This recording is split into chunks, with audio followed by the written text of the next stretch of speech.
लगभग सुबह 9 बजे जब आरजे कर कॉलेज का एक स्टूडेंट सेमिनार हॉल में जाता है तो उसकी आंखें वहां का मंजर देखकर फटी की फटी रह गई और वह पूरी तरह से दहल गया, क्योंकि उसके सामने ही उसकी एक कलीग की लाश खून से लथपथ पड़ी थी। संजय रॉय नाम का एक इंसान जो पुलिस के साथ मिलकर काम करता है और वह आराम करने के लिए पुलिस के बैरक में सो रहा था, जो कि खासकर पुलिस के आराम के लिए बनाए जाते हैं। संजय रॉय बिल्डिंग के पीछे से निकलकर मेन बिल्डिंग में एंटर करता है और वहां से वह बिल्डिंग के 3rd फ्लोर पर पहुंच जाता है। उस टाइम पर संजय रॉय ने शराब पी रखी थी और नशे की हालत में संजय रॉय उस 3rd फ्लोर पर था। वहीं पर एक सेमिनार हॉल में 40 कुर्सियां लगी थी। इसी वजह से संजय रॉय आराम करने के लिए उस सेमिनार हॉल का दरवाज़ा खोलता है और पहले से ही वहां पर एक लेडी डॉक्टर बैठी हुई थी। संजय रॉय जब उस लेडी डॉक्टर को देखता है तो उसकी नीयत खराब हो जाती है और अचानक ही वह उस लेडी डॉक्टर पर हमला कर देता है।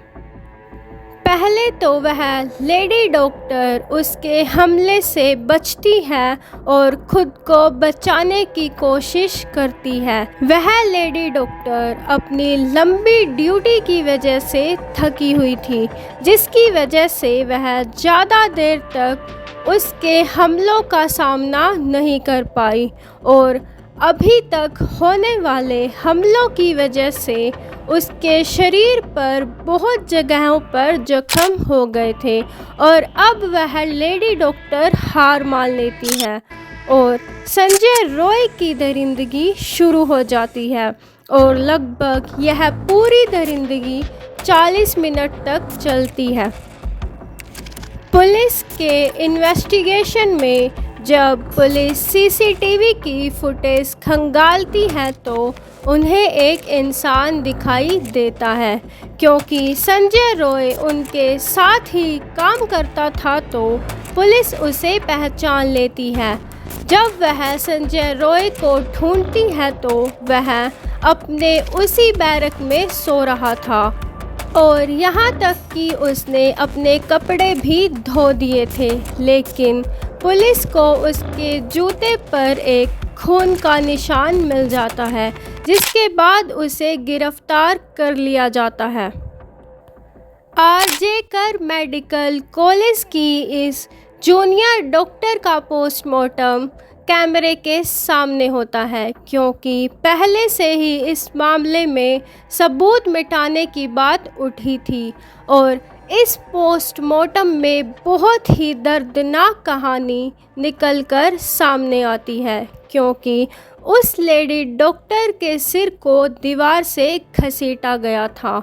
उसके शरीर पर हर जगह नाखूनों के निशान थे। उसके प्राइवेट पार्ट से खून बह रहा था और यहाँ तक कि उस डॉक्टर की आंखों से भी खून बह रहा था। बाद में पता चलता है कि क्योंकि लेडी डॉक्टर चश्मा पहनती थी, जिसकी वजह से कांच टूटकर उनकी आंखों में जा लगा, आंखों से खून बह रहा था। क्योंकि इस मामले में पुलिस पर भरोसा नहीं किया जा सकता, उसी की वजह से हाई कोर्ट ने इस केस को सीबीआई को सौंप दिया और अब इस केस पे तफ्तीश जारी है। लेकिन सबका मानना है कि इस पूरे मामले में सिर्फ संजय रॉय अकेला शामिल नहीं है, क्योंकि इतनी सारी हैवानियत कोई एक इंसान जिसने शराब पी रखी हो अकेले नहीं कर सकता। तो अभी भी इस मामले में बहुत सारी जानकारी आनी बाकी है।